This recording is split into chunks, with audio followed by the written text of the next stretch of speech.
来，我看看，果然是这样，指甲都变尖变长了。如果再不剪，我就要被你抓伤流血了。哇！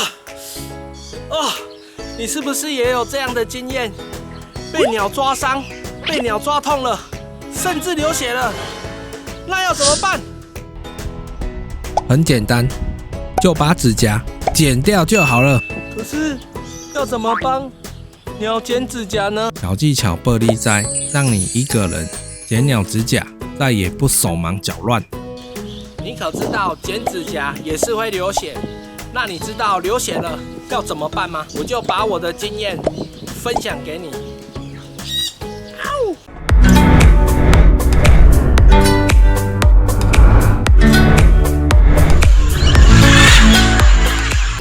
Hello， 大家好，这是我们家猫咪。喵咪来，我来帮你剪指甲。如果你也有养过狗、猫的话，应该也有帮他们剪过指甲，那理由应该都是一样的。有时候会抓伤人啊，或者狗也会抓伤人，也有可能它的指甲过长会造成它的生活上的不便，所以我们定期都要为狗猫检查它的指甲。咪咪。当然我们的鸟宝也是一样的，不管是会放出来互动的宠物鸟，或是笼养鸟，都会需要剪指甲的。大家好，我是专人，欢迎收看我们今天都是鸟事的节目。记得，在我还是新手的时候，也是遇到这个问题。当时上网找些资料，简单。剪指甲要注意看指甲中的血管，在一切准备妥当了，往往意想不到的事情就这样发生了。好像不太一样哦。网上资料说，要看清楚血管在哪里，在剪指甲的时候避开血管，就不会流血啦。指甲是黑的，那要怎么剪啊？放你自由吧。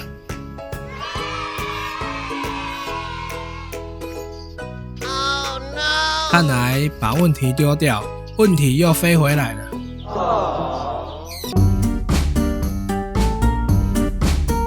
好，上述的小短剧有点夸张，不过还是谢谢我们的鸟宝的演出。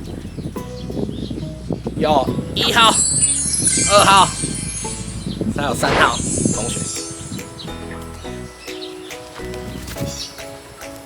我的小鸟舍基本包吃包喝，还是有一定水准的，不然他们怎么舍不得离开呢？对不对？我总结了一些资料和经验分享，张姐都在旁边。需要快速找资料的朋友，欢迎取用。还有，我列出了剪指甲的步骤，方便你跟着操作。剪到流血的处理方法，也会分享处理过程给大家看。另外，这影片重点的重点，我有个小技巧，一定要学起来。如果你没有帮手协助你剪鸟指甲的话，建议你一定要学起来，肯定有绝大的帮助。这边分为可上手的鸟宝和不可上手的鸟宝。可上手的话，就用你的皮肤测试，当你觉得很刺，或是已经被它抓伤了，就是该剪了。最难判断的就是不可上手的。一般来说，我都会用目视检查。如果觉得鸟有疑虑，再把鸟抓出笼子检查一番。我建议是大概2到3个月检查一下。检查技巧心法是变长或变形，先不分黑指甲或白指甲，一律适用。变长就感觉脚趾和指甲的比例很奇怪，就可以修剪了。我放个比较图给大家参考，左边右边哪个指甲长？答案是右边。你猜对了吗？变形的就是长歪了，往旁边长，或是卷曲了。我放个比较图给大家参考，左边右边哪个指甲是变形的？答案是左边。你猜对了吗？还有一种是要长不长的，就一律修剪，避免过1到2个礼拜还要检查，省得麻烦。牙齿是有在繁殖的鸟宝，可以以一次繁殖期结束后，来帮它们修剪指甲，不管是否过长，都该修剪，为下次繁殖季来做准备。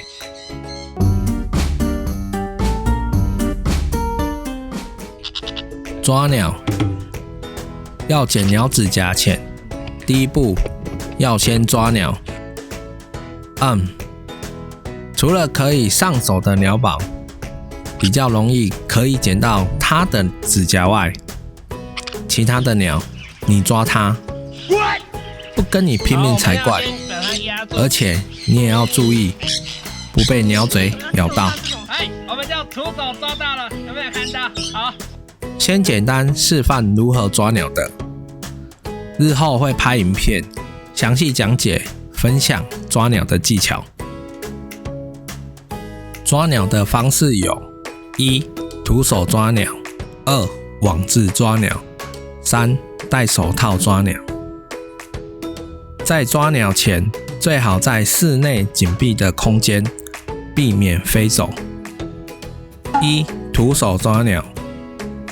如果你不怕被咬，或是想提升自己的抓鸟技术的话，可以试试。先选定目标鸟，手缓慢地伸进去笼子，像如来神掌一样压住目标鸟，慢慢地移动你的手指，用食指和中指掐住鸟头。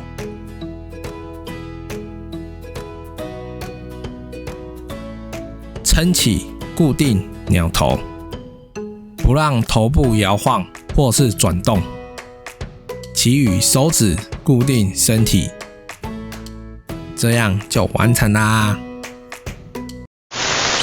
我们是一个专注鹦鹉饲养教学、鸟舍管理和繁殖孵育讨论的频道。喜欢我的话，请帮我按赞、订阅、打开小铃铛，你就不会错过我们的每一期更新啦。2. 网子抓鸟。首先要练习学会把网子口反折，要不然你用网子捞到的鸟都会跑光光。等学会之后，就可以实际操作。捞到鸟之后，就照徒手抓鸟法，就可以抓起鸟宝。如果你怕被咬，记得戴手套去抓鸟，或是直接隔着网子抓起鸟宝去剪指甲就可以了。3. 戴手套抓鸟。建议大家都戴手套抓鸟，以免被鸟嘴咬到。操作方式就和徒手抓鸟一样。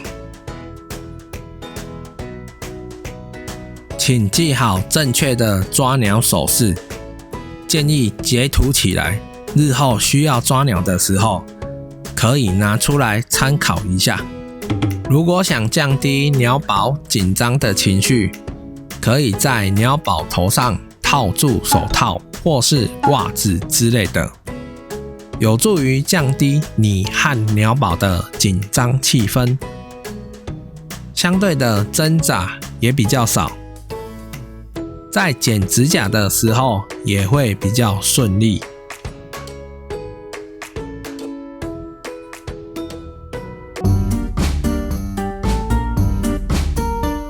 鹦鹉指甲剪刀的选择，可以选用宠物专用的，或是人用的，可以。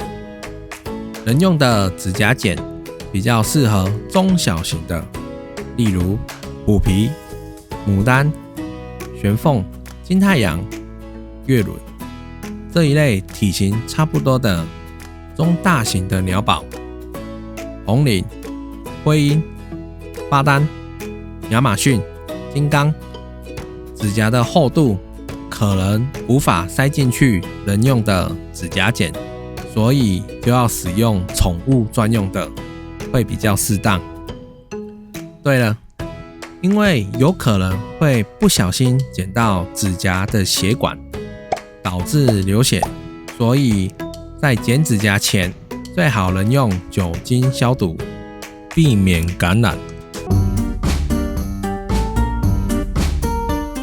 当你已经学会怎么抓鸟了，也选择了适合你的指甲剪后，我们开始实际操作。比较不熟悉帮鸟剪指甲的朋友，建议可以反复多看几次，再配合实际操作，相信自己也是可以学会的。不管是亲人的鸟宝，还是咬人的笼养鸟，当你抓鸟的时候，鸟的肚子要朝上，这时候鸟爪会自然的张开。正常的话，你也会看到这样的画面，鸟爪是两前两后，畸形的不算哦。如果鸟宝紧张的话，鸟爪会像握拳的样子，千万不要给它硬掰，以免纤细的鸟腿被你掰断。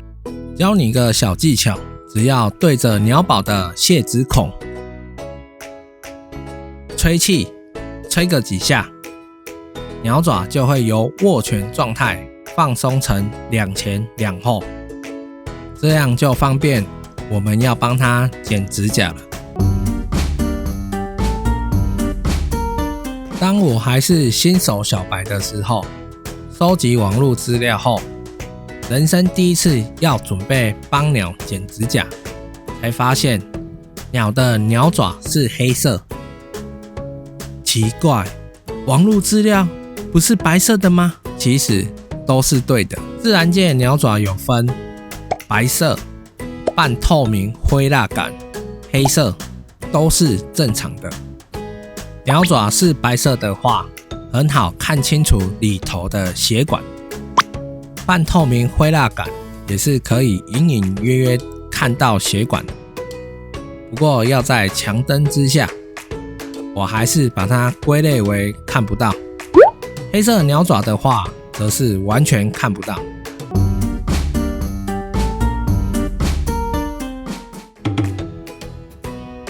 选定要剪的目标，拿起指甲剪，用指甲剪的刀口面，先轻轻的夹住指甲，确定下刀的位置不会剪到血管。其实这一步也不是很重要，因为黑指甲也是看不到啊。我这边建议一小段一小段的修剪，不要贪快想一次到位，多剪几次没有关系的。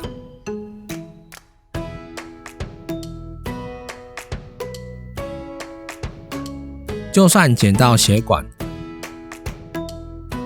也只是轻微的渗血。如果贪快一次剪太多的话，剪到血管，那血珠子就会一滴一滴的流出来。剪指甲流血是正常的，因为脚指甲在变长的同时，指甲内的微血管也会变长，所以经常剪指甲的鸟宝，指甲的血管就比较不会变长，日后修剪指甲就比较不会流血。选好位置后，就可以用力一剪。这边我要说，如果可以的话，因为这边技术很高难度，如果可以的话，你在下刀的时候可以略斜一点点，让切口是斜断面，不要整个是平断面。斜断面的下刀方法请参考图片，因为斜断面可以增加自然磨耗，降低人工剪指甲的几率。如果是上手的鸟宝，你就选平断面就好，因为你应该也不想被抓伤吧？你紧张还是鸟紧张？你说鸟不紧张，我就不紧张。鸟说你不紧张，我也不紧张。好一个鸡生蛋，蛋生鸡的问题。确实，不管你熟不熟悉，紧张确实都会。像我到现在也会，因为我怕被咬啊。那鸟一紧张，鸟爪握拳更是家常便饭的一件事。嗨，各位，我们要跟大家介绍一个小技巧。什么小技巧呢？就是这个，没错，就是这个网片。那网片有非常的多种哦，比如说有像这种哦。像这种就是网子的网片，这两个有什么区别呢？只差说我们单手操作的时候，像这样子，我们单手操作的时候，我们可以把我们的小拇指压下去哦，那这样比较好控制。如果像这种网片的话，变成说我们在用的时候它会滑哦，这个不好架设。如何用小技巧网片来做解鸟的动作？就是这个网格片，比起鸟爪腾空放松，抓个东西还是比较有安全感的。只要趁它们放松的时候，把我们的网格片靠上去，你的小拇指可以卡在网格之间，这样固定好鸟宝，它就不会紧张，你就可以好整以暇，看清楚再剪指甲了。假如目标指甲角度不是很好，你就多放几次，直到你方便操作就可以了。我们这一集的剪鸟指甲的影片不小心又讲了很多剪鸟指甲流血止血的方式，我们先简单的带过。嘿，大家好，我是真人，欢迎收看我们今天都市鸟事的节目。我们在我们的鸟场晒鸟，我们是一个专注鹦鹉饲养教学、鸟舍管理和繁殖复育讨论的频道，请帮我按赞、订阅、打开小铃铛，你就不会错过我们的每一期更新啦。先简单叙述一下，给需要应急的朋友，剪到鸟血管分为渗血或滴血，不管怎样，都先用卫生纸加压止血。血量不多的话，基本上就止血了。如果还会渗血，你可以用止血粉或是线香来有效止血。两者用法都要趁卫生纸加压止血后，尚未渗血的空档，沾上止血粉或用线香烫焦伤口。这边会另外拍影片，仔细讲解操作手法。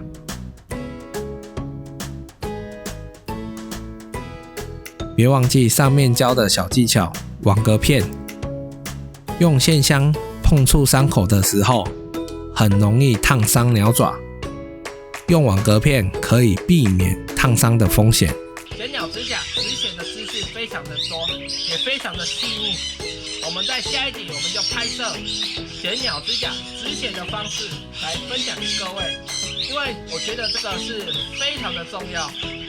其实我在剪鸟指甲止血这边做了很多功课，我不甘心只用1分钟、2分钟来交代我的学习过程。所以别担心，我们就在下一集，这一集完之后的下一集，我们就会提供给各位来做参考。而我们本集的内容，如果你有什么问题的话，欢迎在底下留言，各位告诉我。如果你还有什么一些鸟问题的话，欢迎在底下留言告诉我。我回复你的话，别忘记给我按个赞啊，点个小爱心啊，让我知道我的回复是对你有用的。那日后我就会更开心、更快乐的回复大家的问题。好啦，我们下次见，拜拜。